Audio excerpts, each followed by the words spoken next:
जय हिंद साथियों, कैसे हैं आप सभी। स्टडी विद शैलेंद्र में आपका स्वागत है और हम एमपी पटवारी के लिए इतिहास की क्लासेस जो हैं वो डिस्कस कर रहे हैं और ये हमारी क्लास नंबर 16 रहेगी। उस वीडियो के अंदर हम जो है वो बात कर सकते हैं सुंग वंश के बारे में। ठीक है, किसके बारे में बात करेंगे? हम सुंग वंश के बारे में बात करेंगे। हम इस वीडियो के अंदर कण्व वंश के बारे में बात करेंगे। राइट, और इस वीडियो के अंदर हम जो है वो सातवाहन वंश के बारे में भी जो है डिस्कशन करेंगे। ठीक है, इट मीन्स हम सिंपल सी मोटा मोटी बोलें तो हम यहाँ पर जो है ब्राह्मण वंश के बारे में आपके साथ जो है वो डिस्कशन करने वाले हैं। राइट, आइए ज़रा देखिए, तो हम अगर ब्राह्मण वंशों को लेकर चलें, किसको बात करें? हम ब्राह्मण वंश की अगर हम बात करें मेरे साथियों, तो ब्राह्मण वंश के अंदर हमने कुछ राजवंशों को इंक्लूड किया हुआ है। तो राजवंश देख लीजिए कौन कौन से हमने यहाँ पर इंक्लूड करे हैं। पहला जो रहेगा वो रहेगा सुंग वंश। राइट, कौन सा रहेगा?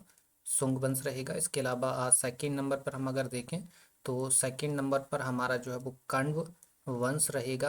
राइट, एंड थर्ड नंबर पर जो है साथियों वो रहेगा आपका सातवाहन वंश। ठीक है, कौन सा रहेगा? सातवाहन वंश रहेगा। एंड फोर्थ नंबर पर अगर हम देखें तो फोर्थ नंबर पर जो है वो चेदी वंश को हम यहाँ पर इंक्लूड कर लेते हैं। क्लियर? तो ब्राह्मण वंश के अंदर हमने टोटल 4 राजवंशों को इंक्लूड किया हुआ है। कौन कौन सा है? एक हमारा सुंग वंश हो गया, और एक हमारा कण्व वंश हो गया, एक हमारा सातवाहन वंश हो गया, और एक हमारा जो है वो चेदी वंश हो गया। ठीक है, इसके अलावा साथियों अगर हम सुंग वंश की बात करें तो यहाँ पर इन सभी के हम जो है वो संस्थापक देख लेते हैं। क्या देख लेते हैं? हम संस्थापक देख लेते हैं कि सुंग वंश का संस्थापक जो है वो कौन है? पुष्यमित्र सुंग है। कौन है? पुष्यमित्र सुंग है। और अगर हम कण्व वंश की देखें साथियों, तो कण्व वंश के जो संस्थापक हैं, ठीक है, वो संस्थापक इट मीन्स अगर हम फाउंडर देखें, ठीक है, तो इनके जो फाउंडर हैं साथियों वो हैं वासुदेव। राइट, कौन है? वासुदेव। और अगर हम सातवाहन वंश के अगर हम फाउंडर की बात करें तो वो हैं सिमुख। ठीक है, और चेदी वंश की अगर हम बात करें साथियों, तो चेदी वंश के जो संस्थापक हैं उनका नाम है महामेघ वाहन। ठीक है, तो इस प्रकार से ये कुछ ब्राह्मण राजवंश हैं जिनके बारे में हमने बात करी आपके साथ, और उन वंशों के नाम भी देखे। इसके अलावा हमने उनके संस्थापक जो हैं वो देख लिए हैं। क्लियर है? अब हम क्या करते हैं साथियों? अब हम कहते हैं कि बारी बारी से इन सभी पर चर्चा करते हैं। तो सबसे पहले हम क्या सुंग वंश को डिस्कस करेंगे। क्लियर है? किसको डिस्कस करेंगे? हम सुंग वंश को डिस्कस करेंगे। तो हेडिंग आप डाल सकते हैं, क्या लिखेंगे? सुंग वंश आप हेडिंग लिख सकते हैं। राइट, और सुंग वंश के बारे में लिखना स्टार्ट करिए। तो सबसे पहले हम क्या करते हैं, सुंग वंश के अंदर आने वाले जो प्रमुख राजा हैं, कौन प्रमुख राजा, उनके बारे में हम डिस्कस कर लेते हैं। राइट, तो सुंग वंश के अंदर प्रमुख राजाओं की बात करें तो कुछ ही प्रमुख राजा हैं।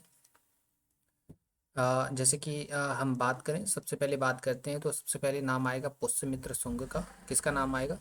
पुष्यमित्र सुंग का, जो कि कौन है? इस वंश के संस्थापक हैं। ठीक है, इसके अलावा नेक्स्ट बात करें तो फिर आएगा नाम अग्निमित्र का। किसका नाम आएगा? अग्निमित्र का नाम आएगा। और फिर उसके बाद जो है साथियों वो नाम आएगा वसुमित्र का। राइट, किसका नाम आएगा? वसुमित्र का। फिर आएगा वज्रमित्र का। ठीक है, किसका नाम आएगा? वज्र मित्र का। और फिर आएगा भागभद्र का। और फिर उसके बाद फाइनली हम देखें तो नाम आएगा देवभूति का।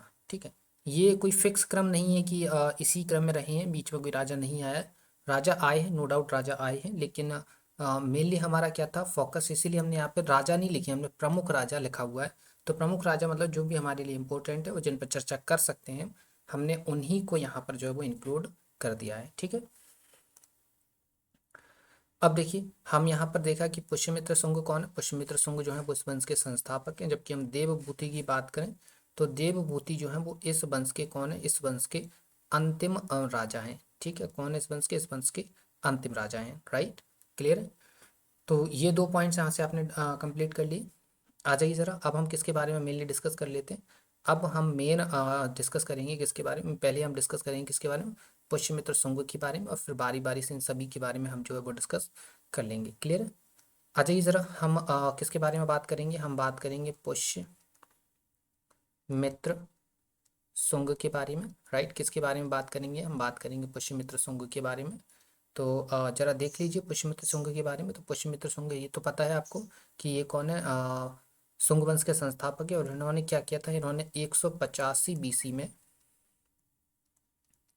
बृहद्रथ की हत्या कर दी। बृहद्रथ की हत्या की। ठीक, किसकी हत्या की इन्होंने? इन्होंने बृहद्रथ की हत्या कर दी। और क्या बृहद्रथ की हत्या की और नींव डाली सुंग वंश की। ठीक है, सुंग वंश की।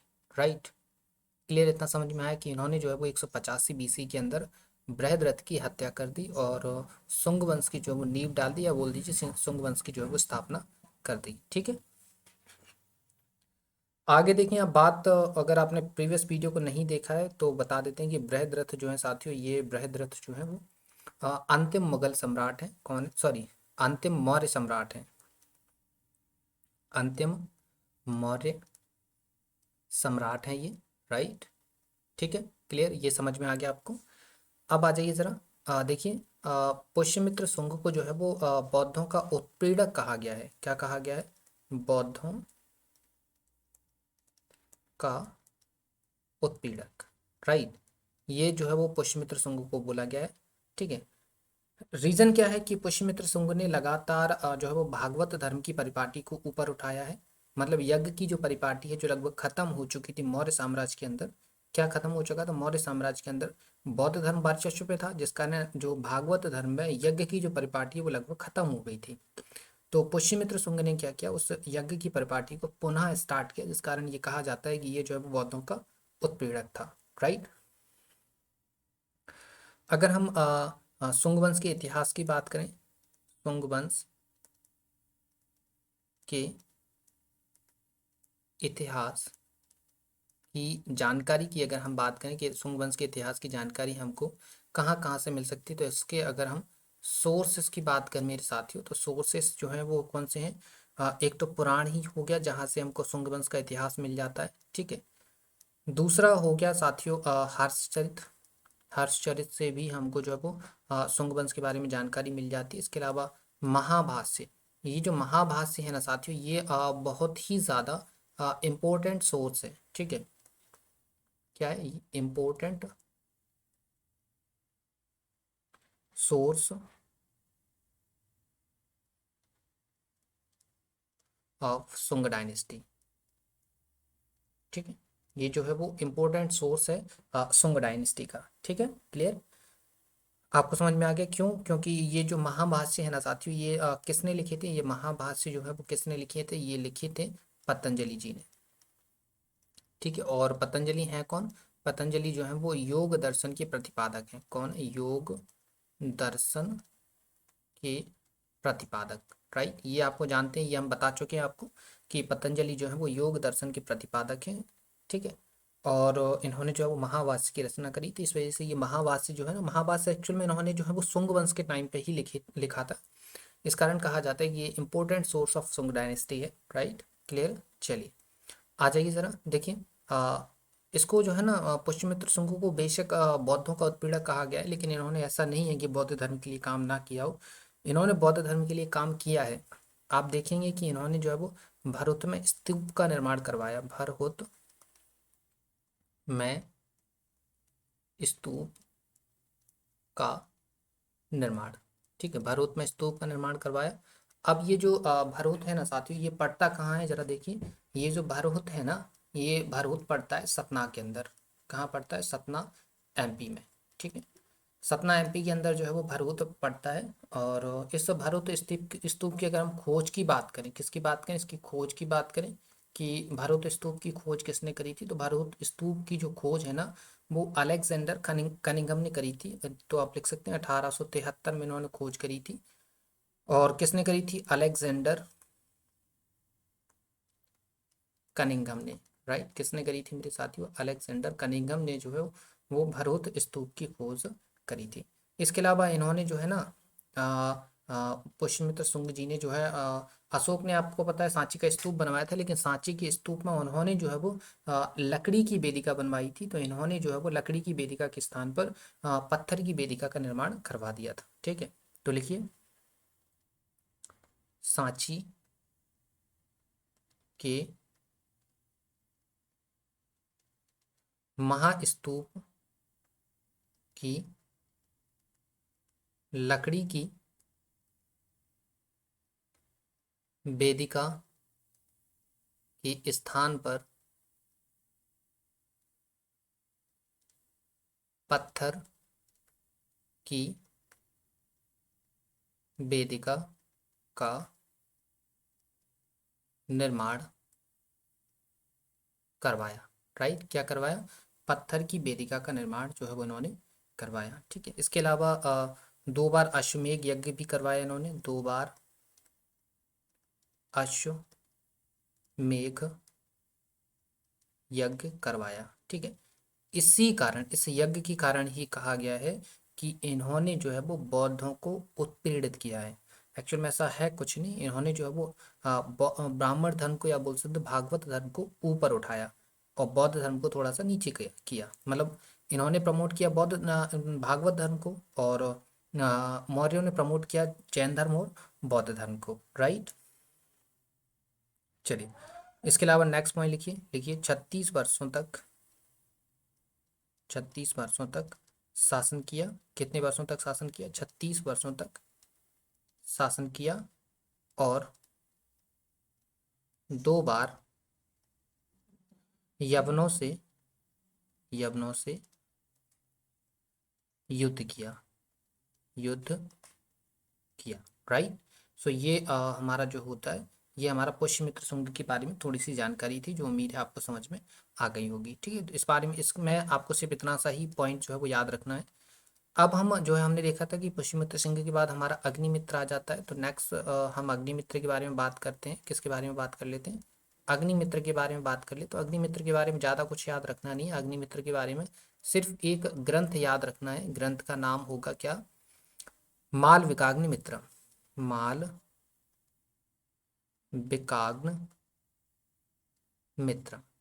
ये एक ग्रंथ है। इस ग्रंथ के अंदर जो है प्रेम प्रसंग बताया गया है। क्या बताया गया? प्रेम प्रसंग जो है वो बताया गया है। ये जो प्रेम प्रसंग है ना, ये किस किस के बीच में बताया गया है? ये बताया गया है मालविका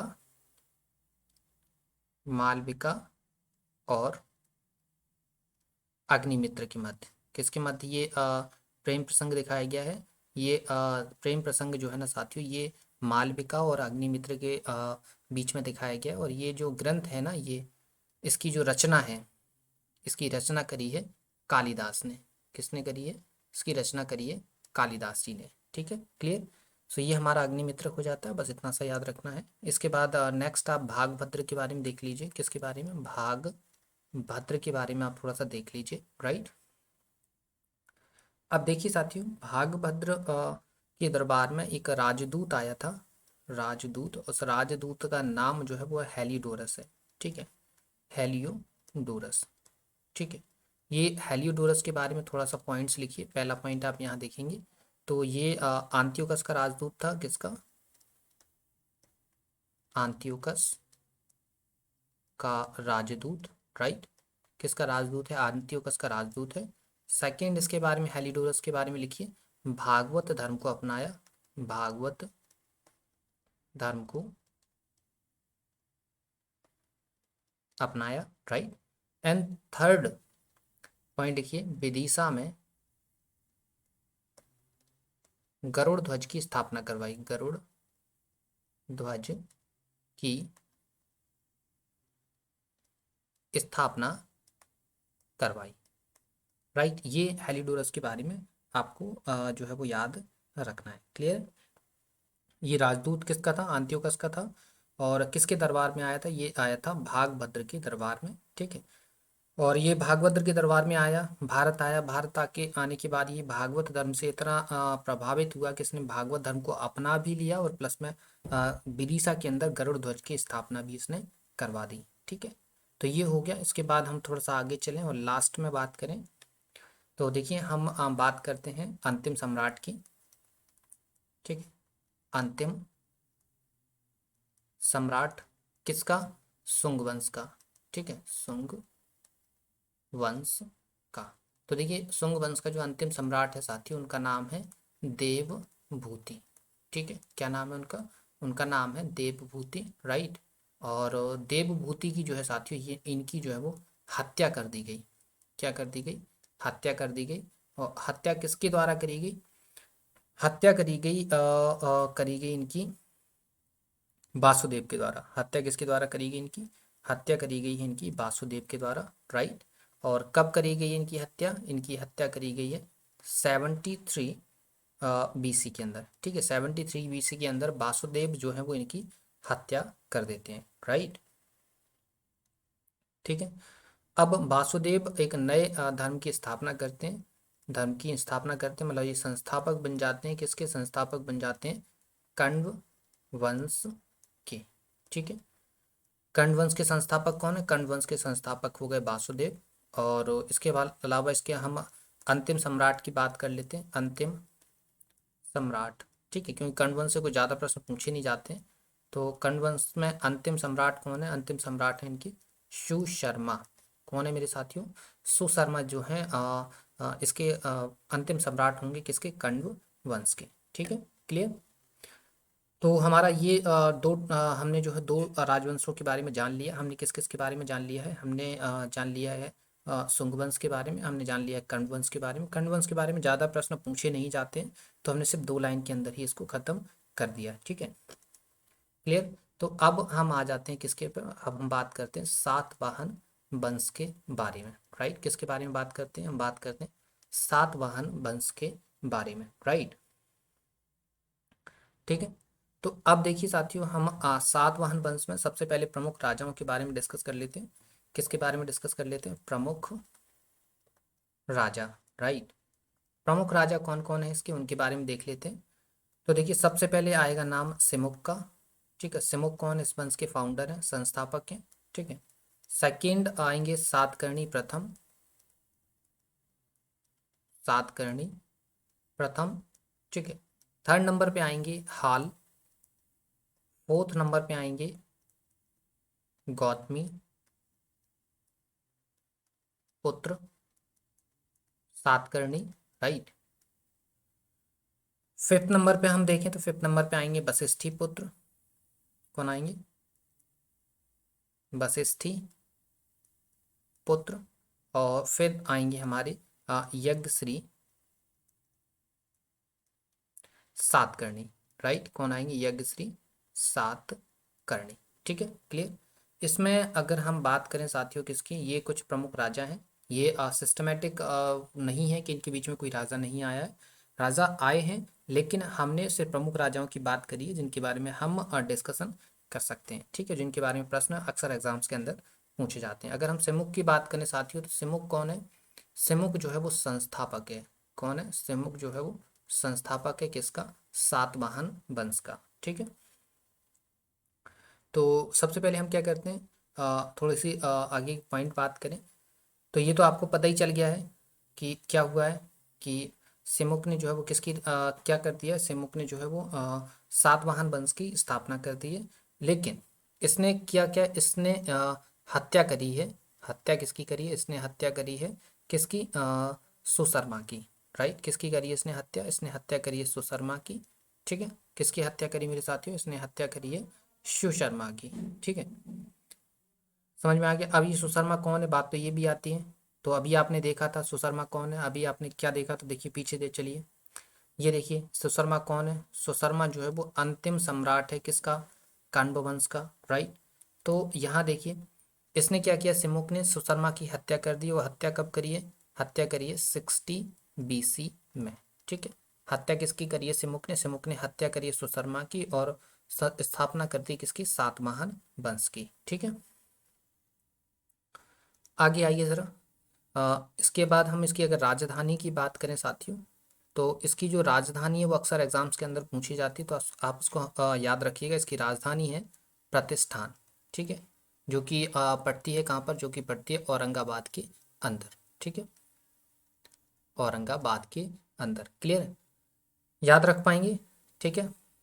नेक्स्ट देखिए, नेक्स्ट हम अगर सिक्के को लेकर डिस्कस करें कि ये जो अक्सर ये जो सातवाहन वंश है अपने सिक्कों के लिए फेमस है। और सिक्के भी कौन से वाले सिक्के के लिए फेमस है? ये शीशे के सिक्के के लिए फेमस है। किसके लिए फेमस है? शीशे के सिक्कों का प्रचलन, ठीक है। ये प्रश्न कई बार एग्जाम्स के अंदर पूछा गया, तो आप स्टार लगा कर लिखेंगे कि ये प्रश्न कई बार पूछा जाता है कि शीशे के सिक्कों का प्रचलन किस राजवंश के समय पर किया गया था। तो शीशे के सिक्कों का प्रचलन जो है वो सातवाहन वंश के टाइम पर किया गया था। ठीक है, समझ में आ गया।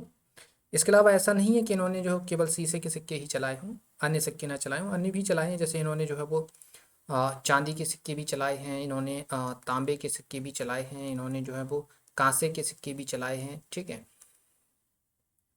इसके अलावा प्रोटीन की मुद्राओं का प्रचलन, ठीक है, ये भी इन्होंने जो है वो किया हुआ है। क्लियर है, आगे समझ में। इसके अलावा हम अगर यहाँ की लैंग्वेज की बात करें, भाषा की, तो भाषा यहाँ पर प्राकृत थी। कौन सी भाषा थी? प्राकृत थी। इसके अलावा हम अगर लिपि की बात करें साथियों, तो लिपि यहाँ पर ब्राह्मी लिपि थी। ठीक है, इसके अलावा हम इनको जो है अगर नाम की बात करें इनके, तो इनको जो है वो दो नामों से बुलाया गया है। एक आंध्र बोला गया है इनको, एक इनको जो है वो सातवाहन बोला गया है। ठीक है, आंध्र की बात करें तो आंध्र इनको जो है वो पुराणों के अंदर बोला गया है। किसके अंदर बोला गया है? पुराणों में बोला गया है। और सातवाहन की बात करें मेरे साथियों, तो इनको जो है वो अभिलेखों के अंदर जो है वो सातवाहन बोला गया है। ठीक है, और इनको कंप्लीटली जो है वो क्या बोला गया है? आंध्र सातवाहन। ठीक है, तो आप याद रखेंगे कि आंध्र सातवाहन जब भी लिखा मिलेगा तो इसका मतलब क्या होगा? हम सातवाहन की ही बात कर रहे हैं। क्लियर है, आगे आपको समझ में? राइट, चलिए। सो नेक्स्ट आ जाइए, हम बात कर लेते हैं सातकर्णी प्रथम के बारे में। किसके बारे में बात कर लेते हैं? हम बात कर लेते हैं सातकर्णी प्रथम के बारे में, हम यहाँ पर बात कर लेते हैं। ठीक है, पहला पॉइंट लिखिए इसके बारे में, 2 बार अश्वमेध यज्ञ, 2 बार अश्वमेध यज्ञ। राइट, और 2 बार ही इसने जो है वो, सॉरी 2 बार नहीं, 1 बार, जस्ट 1 मिनट, 1 बार राजसूय यज्ञ, 1 बार जो है इसने क्या कराया है? इसने 1 बार राजसूय यज्ञ कराया है। ठीक है, क्लियर साथियों। इसके अलावा इसकी हम बात करें तो इसने विवाह जो है वो नागनिका के साथ किया है। ठीक है, ये नागनिका इसलिए हमने आपको बताया क्योंकि नागनिका का एक अभिलेख है। क्या है? इसका एक अभिलेख है। उस अभिलेख का नाम जो है वो नाना घाट अभिलेख है। क्या नाम है? नाना घाट अभिलेख। ठीक है, तो यहाँ पे नागनिका इंपॉर्टेंट नहीं है, नागनिका इंपॉर्टेंट नहीं है, इंपॉर्टेंट कौन है? नाना घाट अभिलेख इंपॉर्टेंट है। लेकिन ये अभिलेख किसका? ये अभिलेख जो है वो नागनिका का है, जो कि सातकर्णी प्रथम की पत्नी है। ठीक है, इसलिए यहाँ पर नागनिका आपको लिख के दिया है। ठीक है, तो नागनिका इंपॉर्टेंट नहीं है, नाना घाट अभिलेख इंपॉर्टेंट है। तो अगर आपसे पूछा जाए कि नाना घाट अभिलेख किसका है, तो वो नागनिका का है। ठीक है, इस अभिलेख के अंदर विशेष क्या है? बात तो ये है ना कि ये विशेष क्या है इसके अंदर। तो इसके अंदर जो विशेष है साथियों वो लिख लीजिए। देखिए जरा, विशेष इसके अंदर क्या है? विशेष इसके अंदर भूमि अनुदान का पहला अभिलेखीय साक्ष्य। राइट, क्या है इसमें? भूमि अनुदान का पहला अभिलेखीय साक्ष्य जो है वो इसके अंदर आपको देखने के लिए मिल जाता है। राइट, अब हमारा सातकर्णी हो गया है। अब हम आगे आ जाते हैं और हम बात करते हैं हाल के बारे में। ठीक है, हाल। राइट, लिखिए आपने हाल। ठीक है, जस्ट 1 मिनट, इसको थोड़ा सही लिख देते हैं। राइट, हाल। राइट, अब देखिए हाल के बारे में इंपॉर्टेंट चीज़ें क्या हैं इसके बारे में लिखिए। सबसे पहला पॉइंट लिखिए, गाथा सप्तशती की रचना। राइट, ये इंपॉर्टेंट है कि प्रश्न अक्सर पूछा गया है कि गाथा सप्तशती की रचना किसने करी है, तो वो हाल ने करी है। ठीक है, इसके अलावा सेकेंड हम बात करें तो इसने जो है वो, ठीक है, तो गाथा सप्तशती ही इंपॉर्टेंट है, बाकी ज़्यादा मत लिखिए। इसके अंदर वैसे गुणाढ्य और सरमन परवन ये सारी चीज़ें भी शामिल होती हैं, तो इनको छोड़ दीजिए। ठीक है, तो हाल, आपके हाल के बारे में सिर्फ एक ही चीज़ याद रखिए कि हाल ने जो है वो गाथा सप्तशती की रचना करी है। इस हिसाब से मतलब देखा जाए तो ये कौन था? ये कवि था। कौन था? कवि भी था प्लस में एक राजा भी था। ठीक है, क्लियर, राजा प्लस कवि, ये दोनों ही इसके अंदर गुण मौजूद थे। ठीक है, क्लियर। अब आ जाइए जरा हम बात कर लेते हैं गौतमी पुत्र सातकर्णी की। गौतमी पुत्र सातकर्णी, इसकी जरा हम बात करते हैं। ठीक है, गौतमी पुत्र सातकर्णी की अगर बात करें मेरे साथियों, तो इसके बारे में आप पहला पॉइंट ही लिखेंगे, क्योंकि जो प्रश्न अक्सर आपके एग्जाम के अंदर पूछा जाता है वही लिखिए। सबसे पहला, सातवाहनों का सबसे महान राजा। राइट, पहला पॉइंट हो गया। दूसरा पॉइंट लिखिए, इसको जो है वो साथियों, किसको, गौतमी पुत्र सातकर्णी को, गौतमी पुत्र सातकर्णी को जो है वो अलग अलग नामों से जाना जाता है। जैसे कि इसको जो है साथियों बोला जाता है एकमात्र ब्राह्मण, एकमात्र ब्राह्मण बोला जाता है इसको। इसके अलावा इसको अद्वितीय ब्राह्मण भी बोला जाता है। क्या बोला जाता है, अद्वितीय ब्राह्मण भी इसको बोला जाता है। राइट, इसके अलावा इसको वेदों का आश्रयदाता भी बोला जाता है। किसका, वेदों का आश्रय दाता भी जो है वो इसको बोला जाता है। क्लियर, चलिए, तो ये पॉइंट्स आपको क्लियर हो गए हैं। राइट, इसके बाद हम बात करें तो नेक्स्ट पॉइंट लिखिए, इसने शक शासक, शक शासक नहपान, नहपान को हराया था। क्लियर, इसने क्या किया, इसने शक शासक नहपान को जो है वो हराया हुआ था। क्लियर। अब नेक्स्ट आ जाइए जरा, नेक्स्ट पॉइंट बात करें तो हमने यज्ञश्री सातकर्णी को लिखा था कि नहीं लिखा था, यज्ञश्री सातकर्णी।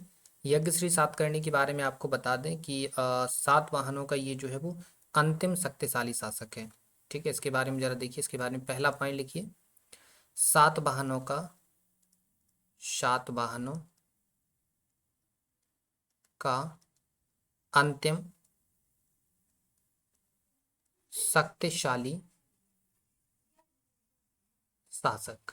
राइट, ये कौन है, सातवाहनों का अंतिम शक्तिशाली शासक है। इसके अलावा इसके बारे में सेकेंड पॉइंट लिखिए, सिक्कों पर, सिक्कों पर जलयान का चित्र। राइट, क्या है, सिक्कों पर जलयान का चित्र जो है वो प्रदर्शित किया गया है किसके, यज्ञश्री के सिक्कों पर। ठीक है, नेक्स्ट नेक्स्ट क्वेश्चन, नेक्स्ट लिखिए, अंतिम शासक, नेक्स्ट पॉइंट लिखेंगे हम अंतिम शासक। तो इसका जो है अंतिम शासक कौन है मेरे साथियों, अंतिम शासक है पुलुमावी, पुलुमावी चतुर्थ। ठीक है, पुलुमावी चतुर्थ जो है वो इस वंश के अंतिम राजा हैं। राइट, क्लियर है। आगे हम देखें साथियों, तो थोड़ा सा और देख लीजिए कि इनकी स्थापत्य के बारे में बात कर लें हम, अगर स्थापत्य। ठीक है, सातवाहनों के स्थापत्य के अंदर आप देखें तो अजंता और एलोरा की गुफाएं शामिल हैं, अजंता व एलोरा की गुफाएं। राइट, तो प्रश्न आता है कि अजंता और एलोरा की गुफाएं जो है वो किस टाइम पे बनाई गई हैं, तो वो सातवाहनों के टाइम पे बनाई गई हैं। ठीक है, इसके अलावा इनके टाइम पे अमरावती, अमरावती कला का विकास हुआ है। किसका हुआ है, अमरावती कला का विकास जो है वो इनके टाइम पे हुआ है। क्लियर। आगे की अगर हम बात करें साथियों, तो इनके टाइम पे कार्ले का चैत्य जो है वो उसका निर्माण हुआ है, कार्ले का चैत्य। ठीक है,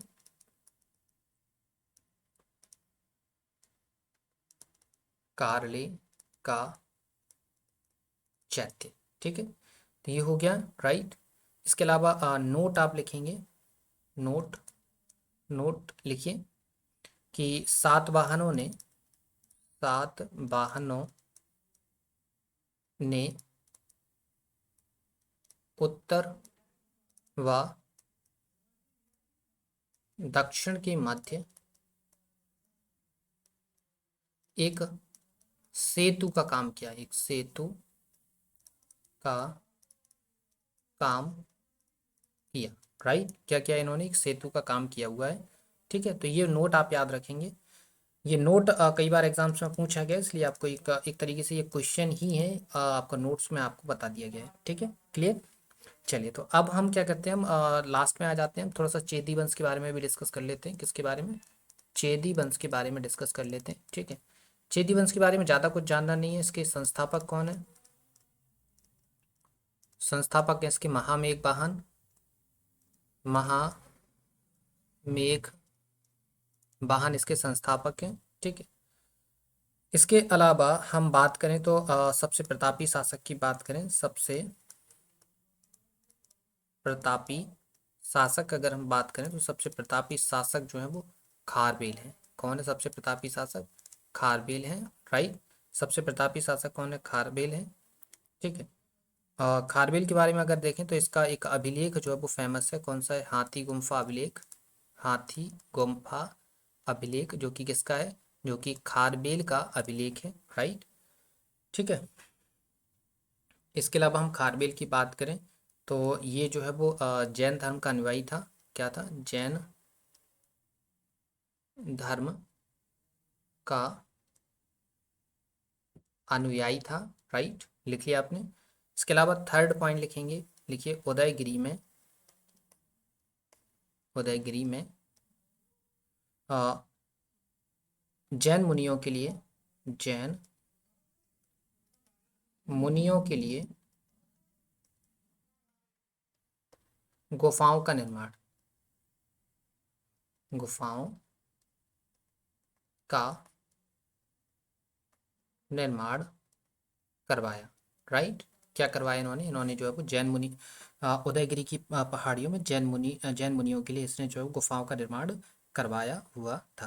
क्लियर। तो ये हमारा चेदी वंश के बारे में छोटी सी जानकारी थी, बस इतना ही याद रखना है। इसके अलावा इसमें आप चीज़ों को याद नहीं रखना है। क्लियर साथियों।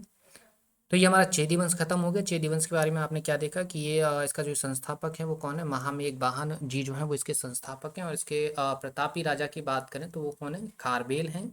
खारवेल के बारे में कुछ इंपॉर्टेंट चीज़ें ये हैं कि हाथी गुफा अभिलेख इसने लिखवाया था, जैन धर्म का अनुयायी था, और इसके अलावा इसने जो है वो उदयगिरी में जैन मुनियों के लिए गुफाओं का निर्माण करवाया था। ठीक है, क्लियर। तो ये हमारा आज का टॉपिक था, जिसके अंदर हमने जो है वो क्या डिस्कस कर लिया, हमने ब्राह्मण राजवंशों को जो है वो डिस्कस कर लिया है। एक ही वीडियो के अंदर सबको कवर कर लिया, और उम्मीद है आपको समझ में आया होगा। आप प्रॉपर तरीके से अपना नोट्स बना रहे होंगे, और नोट्स काफ़ी बन के तैयार भी हो गया होगा। इसके अलावा आपने जो है वो साइंस बिल्कुल अच्छे से पढ़ ली है, और आप तैयार हैं एमसीक्यूज़ लगाने के लिए हमारे साथ। एमसीक्यूज़ हम आपके लिए बहुत ही जल्द लेके आने वाले हैं, और उम्मीद है आप हिस्टोरी के अंदर हमारा जो एंशियंट हिस्ट्री का जो पोर्शन चल रहा है, ठीक है, इसका आप प्रॉपर तरीके से नोट्स बना रहे हैं, और अच्छा नोट्स बन के तैयार हो रहा है। आपको कभी भी अदर एग्जाम्स के लिए भी बार बार नोट्स बनाने की ज़रूरत नहीं पड़ेगी। ठीक है, कहाँ क्या अपडेट करना है वो हम आपको बता देंगे। फिलहाल एमपी पटवारी के लिए इनफ डेटा आपको दिया जा रहा है, ओरिएंटेड डेटा दिया जा रहा है। ठीक है, तो बने रहिए आप हमारे साथ। तो मिलते हैं आपसे नेक्स्ट वीडियो में, तब तक के लिए धन्यवाद। वीडियो को लाइक शेयर जरूर कर दीजिएगा, चैनल को सब्सक्राइब जरूर कर दीजिएगा। ठीक है, तो मिलते हैं आपसे नेक्स्ट वीडियो में, तब तक के लिए धन्यवाद।